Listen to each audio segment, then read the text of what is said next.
പ്രിയ പ്രേക്ഷകർക്ക് Indian news time 2026 FIFA world cup റിവ്യൂയിലേക്ക് സ്വാഗതം. ആവേശകരമായ പോർച്ചുഗൽ കോങ്കോ മത്സരത്തെക്കുറിച്ചുള്ള വിശദീകരണമാണ് നിങ്ങളുടെ മുന്നിൽ അവതരിപ്പിക്കുന്നത്. എല്ലാവർക്കും സ്വാഗതം. ഇന്നലെ ആവേശകരമായിട്ടുള്ള പോർച്ചുഗൽ കോങ്കോ മത്സരം നടക്കുകയുണ്ടായി. പോർച്ചുഗൽ ശക്തമായിട്ടുള്ളൊരു ടീം തന്നെയായിരുന്നു. പ്രൊഫഷണൽ താരങ്ങളുള്ള ഒരു ടീമാണ് പോർച്ചുഗൽ, ക്രിസ്ത്യാനോ റൊണാൾഡോ അടക്കം. പക്ഷെ ആ മികച്ച രീതിയിലേക്കുള്ള ഒരു കളി പുറത്തെടുക്കാൻ പോർച്ചുഗൽ ടീമിന് ഇന്നലെ കഴിഞ്ഞിട്ടുണ്ടോ? ഇന്നലത്തെ കളി സംബന്ധിച്ച് പറയാൻ വെച്ചാൽ പോർച്ചുഗലും കോങ്കോ എന്നുള്ള കളി, അതിൽ പോർച്ചുഗലിൻ്റെ നിലവാരം എന്ന് പറഞ്ഞാൽ നമ്മളെല്ലാവരും കളി കണ്ടതാണല്ലോ. പോർച്ചുഗലിൻ്റെ ഇന്നലത്തെ മത്സരം ആ യഥാർത്ഥ നിലവാരത്തിലേക്ക് എത്തിയിട്ടില്ല. കാരണം എന്താ പറയുക, ഒരു ടീം സ്പിരിറ്റോട് കൂടിയിട്ട് പോർച്ചുഗൽ കളിച്ചിട്ടില്ല. സ്ട്രൈക്കറായിട്ടാണ് റൊണാൾഡോ നിന്നത്. 4-3-2-1 എന്നുള്ള നിലക്കാണ് ഓരോ ശൈലി, പൊസിഷൻ എന്ന ശൈലി. അതിൽ റൊണാൾഡോക്ക് വേണ്ടിയമാതിരിയ ബോളുകൾ എത്തിക്കാത്തൊരു കുഴപ്പം ഉണ്ട്. നമ്മള് ബ്രസീലിന്റെ കളി നമ്മളെല്ലാവരും കണ്ട. ബ്രസീലില് റൊണാൾഡോ സ്ട്രൈക്കറായിട്ടാണ് വരല്. ബ്രസീലിന്റെ റൊണാൾഡോ അയാൾക്ക് നിരന്തരം പന്ത് എത്തിച്ചുകൊണ്ടേ നിൽക്കും. എന്നാലുള്ള സ്ട്രൈക്കർമാർ ഗോൾ അടിക്കാനും കഴിയുക. ഇന്നലത്തെ മത്സരത്തിൽ അത് നടന്നിട്ടില്ല. അത് മാത്രമല്ല, എന്താണ് റൊണാൾഡോക്ക് കൊടുക്കേണ്ട ബോൾ പോലും കൊടുക്കുന്നില്ല. അങ്ങനത്തെ ഒരു മത്സരമാണ് ഇന്നലെ. ഒരു നിരാശ ആരാധകർക്ക്, ഈ പോർച്ചുഗലിന്റെ ആരാധകർക്ക് ഇന്നലെ ഭയങ്കര നിരാശ ആയിട്ടാണ് ഉള്ളത്. എന്താ വെച്ചാല് എപ്പോഴപ്പോ അർജന്റീനന്റെ മത്സരം എടുത്ത് നോക്കുകയാണെങ്കിൽ മെസ്സി എന്നൊരു കളിക്കാരനെ കൂടുതൽ ബോളുകൾ മെസ്സിയിലേക്ക് സഹകളിക്കാരെ എത്തിക്കുക, അയാളെ കൊണ്ട് എങ്ങനെയെങ്കിലും ഗോൾ അടിപ്പിക്കുക. നമ്മൾ അൾജീരിയക്കെതിരെയുള്ള മത്സരം എടുത്ത് നോക്കി കഴിഞ്ഞാൽ മെസ്സിയെ കൊണ്ട് ഗോൾ അടിപ്പിച്ചു, മെസ്സി ഹാട്രിക് അടി. സാധാരണ എപ്പോൾ കിട്ടുന്ന ബോൾ പെട്ടെന്ന് മെസ്സി ഫ്രീ ആണെങ്കിൽ മെസ്സിയിലേക്ക് ബോൾ നൽകുക. പക്ഷേ ക്രിസ്ത്യാനോ പോലെയുള്ള ഒരു പ്ലെയറിലേക്ക് ഇന്നലെ മിഡ്ഫീൽഡേഴ്സ് ആയിട്ടുള്ള ബ്രൂണോ ഫെർണാണ്ടസും പോലെ തുടങ്ങിയ കളിക്കാർ പന്ത് എത്തിച്ചു കൊടുക്കാത്ത സഹകളിക്കാരുമായിട്ടുള്ള തമ്മിൽ എന്നൊരു കമ്മ്യൂണിക്കേഷൻ കുറവുള്ളമായി തോന്നിയ ഒരു മത്സരമായിരുന്നു നൽകുന്നത് അല്ലേ? ഇന്നലത്തെ മത്സരം കണ്ടിട്ട് പോർച്ചുഗലിൻ്റെ ടീം സെറ്റപ്പ് വളരെ കുറവാണ്. അതുപോലെ തന്നെ റൊണാൾഡോൻ്റെ ഇറങ്ങി വന്നിട്ടുള്ള കളിയും ബോള് വാങ്ങുന്നതിനായിട്ട് ഒരു മാർക്കിങ്ങിൽ പ്രതിരോധ നിരയിൽ കുടുങ്ങി നിൽക്കുന്ന രീതിയിലാണ് റൊണാൾഡോ കളിയിൽ നിൽക്കുന്നത്. ഫസ്റ്റ് ഹാഫിലെ ആ ഗോള് കണ്ട സമയത്ത് നിരവധി, ഇപ്പോൾ ജർമ്മനിയൊക്കെ അടിച്ചതുപോലെ തന്നെ ഒരുപാട് ഗോളുകൾ നമ്മൾ പ്രതീക്ഷിച്ചിരുന്നു പോർച്ചുഗലിൻ്റെ ഭാഗത്തുനിന്ന്. നല്ല തുടക്കത്തിൽ നല്ല സ്പീഡും ഉണ്ടായിരുന്നു. പിന്നെ ആഫ്രിക്കൻ ടീമിൻ്റെ ആ മുന്നേറ്റത്തിൽ അവരെ ബോൾ കിട്ടുന്ന സമയത്തുള്ള ആ സ്പീഡ് ഭയങ്കര സ്പീഡ് തന്നെയാണ്. അപ്പോൾ ആ നിലയിൽ പിന്നെ കളി താഴേക്കാണ് വരുന്നത് പോർച്ചുഗലിന്, ഡൗൺ ആവുന്ന രീതിയിലേക്ക്. അപ്പോൾ അതായത് റൊണാൾഡോയ്ക്ക് ഫസ്റ്റ് ഹാഫിൽ തന്നെ ബോൾ കിട്ടുന്നത് വളരെ കുറവാണ്. ഈ പറഞ്ഞ രീതിയിൽ പാസ് അദ്ദേഹത്തിന് എത്തിച്ചു കൊടുക്കാൻ ആളില്ലാത്ത രീതിയിലാണ് മത്സരം കണ്ടത്. അപ്പം ഇനിയും അടുത്ത മത്സരത്തിൽ എന്തെങ്കിലും മാറ്റം ഉണ്ടാവും എന്നുള്ളതാണ് പ്രതീക്ഷിക്കുന്നത്. എന്താ വെച്ചാൽ ഇന്നത്തെ മത്സരം, പോർച്ചുഗലിന്റെ മത്സരം കണ്ട എൻ്റെ ഒരു അഭിപ്രായത്തിൽ എന്താ വെച്ചാൽ, രണ്ട് റൈറ്റ് വിങ്ങിലായാലും ലെഫ്റ്റ് വിങ്ങിലായാലും ബോള് കയറിയിട്ട് ഫോർവേഡ് ബോക്സിലേക്ക് വരുന്നുണ്ട് കോങ്കോന്റെ. ഇതിൽ നിങ്ങൾ പറഞ്ഞ റൊണാൾഡോന് സ്ട്രൈക്കറായിട്ട് അവിടെ പൊസിഷൻ കൊടുത്തിട്ടുണ്ട് കോച്ച്. പക്ഷേ ഈ സ്ട്രൈക്കറിലേക്ക് ബോള് രണ്ട് വിങ്ങൊന്നും സപ്ലൈ ചെയ്യാതെ വരാത്തൊരു രീതിയാണ് നമുക്ക് കാണുന്നത്. മികച്ച ഹൈ ബോളുകളൊക്കെ എപ്പോഴും വന്നാൽ വളരെ ഉയർന്ന് ചാടിയിട്ട് ഏറ്റവും കൂടുതൽ ഹൈറ്റിൽ ചാടി ഹെഡ് ചെയ്ത് ഗോളാക്കിയിട്ടുള്ള താരാണ് ക്രിസ്ത്യാനോ റൊണാൾഡോ. പക്ഷെ ആ രീതിയിലുള്ള ഒരു ഹൈ ബോളുകൾ ഇന്നലെ ബോക്സിലേക്ക് ക്രിസ്ത്യാനോന്റെ പൊസിഷനിലേക്ക് ഇറങ്ങി വരുന്നത് വളരെ കുറവായിട്ടാണ്. അങ്ങനെ ഹെഡ് ബോൾ ചെയ്തണോ എന്നുള്ളത് തന്നെ ഇന്നലെ മത്സരം എടുത്തു നോക്കി നമ്മൾ പരിശോധിക്കേണ്ടത്. അത് മാത്രമല്ല, ഇന്നലെ പോർച്ചുഗലിന് വേണ്ടി 90 മിനിറ്റും കളിച്ചിന് റൊണാൾഡോ. കഴിഞ്ഞ വേൾഡ് കപ്പിൽ 75 മിനിറ്റ് ആകുമ്പോഴത്തേന് റൊണാൾഡോനെ വലിക്കലുണ്ട്. പക്ഷെ ഇന്നലത്തെ മാച്ചിലെന്ന് പറഞ്ഞാൽ 90 മിനിറ്റും അദ്ദേഹം കളിച്ചിരുന്നു. പക്ഷെ അദ്ദേഹത്തിന്റെ കാലിന്റെ മുകളിലേക്ക് ബോള് വേണ്ടമാതിരി എത്തിച്ചു കൊടുക്കുന്നില്ല. ബോൾ എത്തിച്ചു കൊടുത്തു കഴിഞ്ഞാൽ ഏത് നിമിഷവും ഗോൾ അടിക്കാൻ പറ്റിയ പ്ലെയറാണ് റൊണാൾഡോ. നമ്മൾ കളി കണ്ടാണല്ലോ അദ്ദേഹത്തിന്റെ. അത് മാത്രമല്ല, ഈ വേൾഡ് കപ്പ് അയാളെ 6ാമത്തെ വേൾഡ് കപ്പാണ് ഇന്നലെ കളിച്ചത്. അതിൽ 5 വേൾഡ് കപ്പിലും അയാൾ സ്കോർ ചെയ്തിട്ടുണ്ട്, അയാൾ ഗോൾ അടിച്ചിട്ടുണ്ട്. അപ്പൊ അങ്ങനത്തെ ഒരു പ്ലെയർക്ക് എന്താ ഒരു ഒറ്റപ്പെടുത്തിനെ അതാണല്ലോ ഒരു ടീം വർക്ക് ഇല്ല. അയാൾ ഒറ്റപ്പെടുത്തുക ടീമിൽ, അയാൾക്ക് വേണ്ടിമാതിരി ബോൾ എത്തിച്ചു കൊടുക്കുന്നില്ല.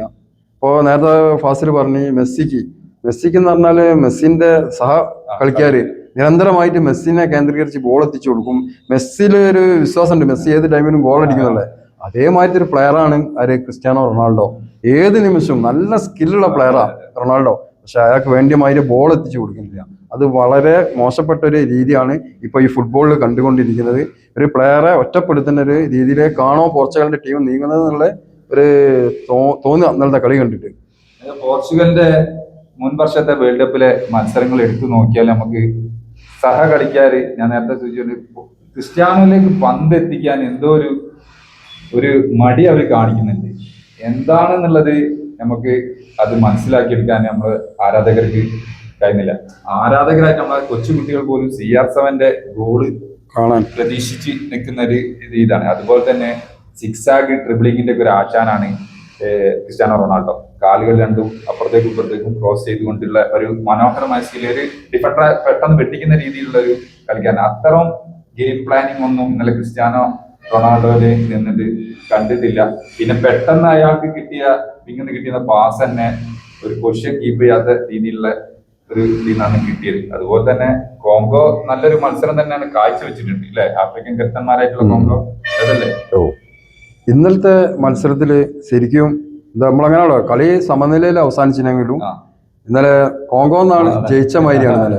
എന്നുവെച്ചാല് പോർച്ചുഗലിനെ പോലത്തെ ഒരു ടീമിനെ 90 മിനിറ്റും കളിച്ചിട്ട് പിടിച്ച് നിർത്തുക, 1-1 സ്കോറിൽ നിർത്തുക എന്ന് പറഞ്ഞാൽ ആ ടീമിനെ അഭിനന്ദിക്കുക തന്നെ വേണം. അവര് ജയിച്ച മാതിരി തന്നെ ഇന്നലെ. അപ്പോൾ ഇന്നലത്തെ കളീൻ്റെ ഇതാണ് നമ്മളെ ക്രിസ്ത്യാനോ, നമ്മളെല്ലാവരും ഞാനടക്കം പ്രതീക്ഷിക്കുന്ന ക്രിസ്ത്യാനോ ഏത് നിമിഷം ഗോൾ അടിക്കും. നമ്മളെ പ്രതീക്ഷ അതാണ്. പക്ഷെ മിനിറ്റ് വരെ അപ്പോൾ ആ കോച്ചും അദ്ദേഹത്തെ 90 മിനിറ്റും ഗ്രൗണ്ടിൽ കളിപ്പിച്ചിട്ടുണ്ട്. പക്ഷെ നേരത്തെ ഞാൻ പറഞ്ഞ ആവർത്തിക്കല്ല, ബോൾ വേണ്ടിമാതിരി അദ്ദേഹത്തിന്റെ കാൽമിൽ എത്തിക്കുന്നില്ല. അതിന്റെ ഒരു പോരായ്മ ഇന്നലത്തെ കളിയിലുണ്ട്. മുന്നേ നടക്കുന്ന മത്സരങ്ങളിൽ നമ്മൾ കണ്ട പോലെയല്ല, റൊണാൾഡോന്റെ കാൽമിൽ നിന്നും വരുന്ന വെടിയുണ്ട പോലുള്ള ഷോട്ടുകൾ ഒരു കിക്ക് കണ്ടിട്ടില്ല. അല്ലാതെ ബോൾ എടുത്ത് അടിക്കുന്ന ഒരു പ്രത്യേക ശൈലിയുണ്ട്, അതും കണ്ടിട്ടില്ല. മിക്കവാറും കളിയിൽ എന്താണ് അദ്ദേഹത്തിന് തന്നെ ഒരു നിരാശയുള്ളതുപോലെ ഓരോ ബോൾ മിസ്സാവുമ്പോൾ നമ്മൾ അയാളെ മുഖത്ത് കാണുന്നുണ്ട്. പറ്റില്ല എന്നുള്ള ഒരു ചാൻസ് വരുന്നില്ല, ഒരു കൂടി ഇണങ്ങിച്ചേർന്ന് കളിക്കില്ല ആളുകൾ. ടോട്ടലി ഒരു ഫുട്ബോൾ മത്സരം എന്ന് പറഞ്ഞാല് ടീം വർക്കാണ്.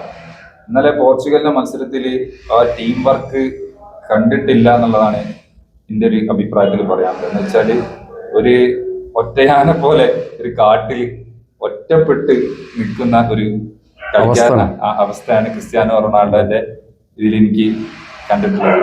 ഒരു മറ്റു കളിക്കാരിൽ നിന്ന് ഒരു സപ്പോർട്ടോ കാര്യങ്ങളൊന്നും. ഒരു ഹാഫ് ടൈം കഴിഞ്ഞിട്ട് ഇന്നലെ ഹൈഡ്രേഷൻ ബ്രേക്കിന് ശേഷം ക്രിസ്ത്യാനോ മറ്റ് പ്ലേയേഴ്സിന് പറഞ്ഞു കൊടുക്കുന്നത് നമ്മൾ ഇന്നലെ TV കണ്ടിട്ടുണ്ട്. കളിക്കാർക്ക് എന്താണ്, ചിലപ്പോൾ അയാള് ബോൾ സപ്ലൈ ചെയ്യാനുള്ള കാര്യങ്ങളാണോ, ഗെയിം പ്ലാനിങ് എന്താണോ, പക്ഷെ അത് കഴിഞ്ഞതിന് ശേഷം അയാളിലേക്ക് പന്തെത്താത്ത ഒരു അവസ്ഥയാണ് ഇന്നത്തെ മത്സരത്തിലുണ്ട്. പിന്നെ കോങ്കോ ഹാഫ് ടൈമിന്റെ അവസാന സമയത്ത് നേടിയിട്ടുള്ള ഗോള് വളരെ മനോഹരമായ ഒരു ഹെഡർ ഗോളാണ് കോങ്കോ നേടിയിട്ടുള്ളത്. നല്ല ഉയർന്ന ചാടി ഗോളിയുടെ വിങ് സൈഡിലേക്ക് ഹെഡ് ചെയ്തിട്ട് നേടിയിട്ടുള്ള ഒരു മനോഹരമായ ഒരു ഗോള് തന്നെയാണ് ഇന്നലെ കോങ്കോ നേടിയത്. ഇത് ഇപ്പൊ രണ്ടാമത്തെ മത്സരം പോർച്ചുഗലിന്റെ വരുന്നുണ്ടല്ലോ, ആ മത്സരത്തില് ഈ ഇപ്പം വന്ന പിഴവുകളൊക്കെ നികത്തിയും കാട്ട് മുമ്പോട്ട് പോകണം. പോയില്ലെങ്കിൽ പോർച്ചുഗലിന്റെ കാര്യം സംശയത്തിലാണ്, പരങ്ങലിലാണ്. എന്താ വെച്ചാല് ഇന്നലത്തെ വേണ്ടിയമാതിരി ഒരു ഉയർന്നിട്ടില്ല എന്നാണ് എനിക്ക് വീണ്ടും ആവർത്തിച്ച് പറയാനുള്ളത്. ഈ മത്സരം പോരാ, ഇനിയുള്ള ശക്തമായ ടീമുകളാണ് ഇനി വരാൻ പോകുന്നത്. അപ്പോൾ ആ ടീമിനോടൊക്കെ ജയിച്ചിട്ട് പ്രീ ക്വാർട്ടറിൽ കടക്കണം എന്നുണ്ടെങ്കിൽ ഒത്തൊരുമയോടുകൂടിയുള്ള കളി വേണം. ഈ ഒത്തൊരുമ എന്ന് പറഞ്ഞാൽ നമ്മളെ ക്രിസ്ത്യാനോ റൊണാൾഡോ പോലത്തുള്ള ആളുകൾക്ക് ഏത് നിമിഷം ഗോൾ അടിക്കാൻ പറ്റിയ ബോളുകൾ എത്തിച്ചു കൊടുക്കണം. അപ്പോൾ നമുക്ക് 100% ഉറപ്പിക്കുക, ക്രിസ്ത്യാനോ ബോൾ കിട്ടിക്കഴിഞ്ഞാൽ ഗോളടിക്കും. ലോകത്തിലെ നമ്പർ 1 പ്ലെയറാണ്. മെസ്സിയെ പോലെ തന്നെ അറിയാലോ, മികച്ചു നിൽക്കുന്ന പ്ലെയറാണ്. അപ്പോൾ അദ്ദേഹത്തിന് ബോൾ എത്തിച്ചു കൊടുക്കേണ്ട സഹപ്രവർത്തകർ എത്തിച്ചു കൊടുത്താൽ തീർച്ചയായിട്ടും അയാൾ ഗോളടിക്കും, ടീമിനെ ജയിപ്പിക്കും. നല്ല ഫിനിഷിംഗ് പാടമുള്ള ഒരു കളിക്കാരൻ തന്നെയാണ് നമ്മുടെ ക്രിസ്ത്യാനോ റൊണാൾഡോ. യൂറോ കപ്പിലൊക്കെ നമുക്ക് എടുത്ത് പരിശോധിച്ചു കഴിഞ്ഞാൽ അയാളൊരു ആ മികവ് കൊണ്ട് തന്നെ നമുക്ക് യൂറോ കപ്പ് സ്വന്തമാക്കിയത്. യൂറോ കപ്പ് ഫൈനൽ മത്സരത്തിൽ കാലിന് പരിക്കേറ്റ് ഒരു ഹാഫ് ടൈമിന് ശേഷം ഗാലറിക്ക് പുറത്തേക്ക് ക്രിസ്ത്യാനോ റൊണാൾഡോ പോയിട്ടുണ്ടെങ്കിലും സഹകളിക്കാർക്ക് ഗ്രൗണ്ടിന്റെ അടുത്തേക്ക് വന്നിട്ട് എന്താ നിർദ്ദേശങ്ങൾ എപ്പോഴും ഊർജ്ജം പകരും. ഊർജ്ജം പകരുന്ന നിർദ്ദേശങ്ങൾ കൊടുക്കുന്ന നമ്മൾ യൂറോ കപ്പ് മത്സരത്തിൽ കണ്ടതാണ്. മറ്റു കളിക്കാരെ എങ്ങനെങ്കിലും കിരീടം സ്വന്തമാക്കണം എന്നുള്ളത് 41 വയസ്സായി. അത് മാത്രല്ല ഫാസില്, ആ യൂറോപ്യൻ കപ്പില് പിന്നെ പോർച്ചുഗലിന്റെ കോച്ച് നിൽക്കണ അതേ സ്ഥാനത്താണ് ക്രിസ്ത്യാനോ റൊണാൾഡോ നിൽക്കണേ. വീഡിയോ നമുക്ക് കാണാം. നിർദ്ദേശങ്ങൾ കൊടുക്കുക സഹ കളിക്കാർക്ക്. അത് തന്നെ എന്താ പറയാ, നൊണ്ടി നടന്നിട്ടാണ് അദ്ദേഹം സഹ കളിക്കാർക്ക് നിർദ്ദേശങ്ങൾ കൊടുക്കുന്നത്. അത്രയും എന്താ പറയാ ടീമിനോട് ആത്മാർത്ഥമുള്ള ഒരു പ്ലെയറാണ് ക്രിസ്ത്യാനോ റൊണാൾഡോ. ആദ്യ മത്സരത്തില് ആദ്യ മിനിറ്റ് തന്നെ ഗോള് വന്നപ്പോൾ നമ്മുടെ പോർച്ചുഗലിന്റെ ഫാൻസുകൾക്കൊക്കെ വളരെയധികം പ്രതീക്ഷയും പ്രചോദനവും ഒക്കെ ഉണ്ടായിരുന്നു. ഇനി റൊണാൾഡോന്റെ ഭാഗത്തു നിന്ന് എത്ര ഗോൾ ഉണ്ടാവും എന്നുള്ള രീതിയിൽ വരെ ഓരോരുത്തർ ചിന്തിച്ചിട്ടുണ്ട്. അപ്പം അതിനുശേഷം മത്സരം തീരെ തഴകി പോരുന്ന ഒരു രീതിയിലേക്കാണ് കണ്ടത്. അതുപോലെ തന്നെ ലോക കളിക്കാരിൽ നമ്മളെ ഒരു രാജാവ് തന്നെയാണ് റൊണാൾഡോ. അദ്ദേഹത്തിന്റെ ആരാധകരും ഒരുപാട് കളികൾ കണ്ടിട്ട് ആൾക്കാർക്ക് അത്രയും ഇഷ്ടം, കുട്ടികൾക്ക് വരെ വളരെ താല്പര്യമുള്ള ഒരു കളിക്കാരനാണ്. പക്ഷെ ഇനിയും അദ്ദേഹത്തിന് എന്താണ് ഇനിയും മുന്നോട്ട് കയറി വരാൻ പറ്റും എന്നുള്ളത് ഒരു പ്രതീക്ഷ ആളുകൾക്കുണ്ട്. പിന്നെ ഈ വേൾഡ് കപ്പോട് കൂടി അദ്ദേഹം വേൾഡ് കപ്പിൽ നിന്ന് വിരമിക്കാൻ മിക്കവാറും സാധ്യതയുണ്ട്. അപ്പം അടുത്ത മത്സരത്തിലെങ്കിലും ഒരു തിരിച്ചുവരവ് പോർച്ചുഗലിന് ഉണ്ടാവണം, റൊണാൾഡോയിലൂടെ തന്നെ ഉണ്ടാവണം. സഹകളിക്കാരുടെ ഒരു കൂട്ടായ ശ്രമം അതിന് വേണ്ടി വരും. ഇന്നത്തെ വേൾഡ് കപ്പിന് എന്താ വെച്ചാല് നമ്മുടെ വേൾഡ് കപ്പ് മത്സരങ്ങളെ നിർണായകമായിട്ടുള്ള രണ്ടാം ഘട്ട മത്സരങ്ങൾ, എല്ലാ ടീമുകളുടെയും രണ്ടാമത്തെ മത്സരങ്ങൾ. ഇനി നോക്കൌട്ട് ജയത്തിന് വേണ്ടിയിട്ടുള്ള രണ്ടാമത്തെ മത്സരമാണ് ഇന്ന് എല്ലാ ടീമുകളും നേരിടാൻ പോകുന്നത്. നമ്മുടെ 9:30 ചെക്കും സൗത്ത് ആഫ്രിക്കയും തമ്മിലുള്ള കളിയാണ്. മെക്സിക്കോയുടെ ഫസ്റ്റ് മത്സരത്തിൽ 2-0 സ്കോറിന് തോറ്റിട്ടുള്ള ഒരു ടീമാണ് സൗത്ത് ആഫ്രിക്ക. അതുകൊണ്ട് സൗത്ത് ആഫ്രിക്കക്ക് ഇന്ന് ചെക്കിനോട് ജയിക്കല് നിർബന്ധം തന്നെ. കഴിഞ്ഞ ആ ഫസ്റ്റ് മത്സരത്തിൽ 3 റെഡ് കാർഡ് കൂടി സൗത്ത് ആഫ്രിക്കക്ക് ലഭിച്ചിട്ടുണ്ട്. അതുപോലെ തന്നെ സ്വിറ്റ്സർലൻഡ് ബോസ്നിയ മത്സരമുണ്ട്.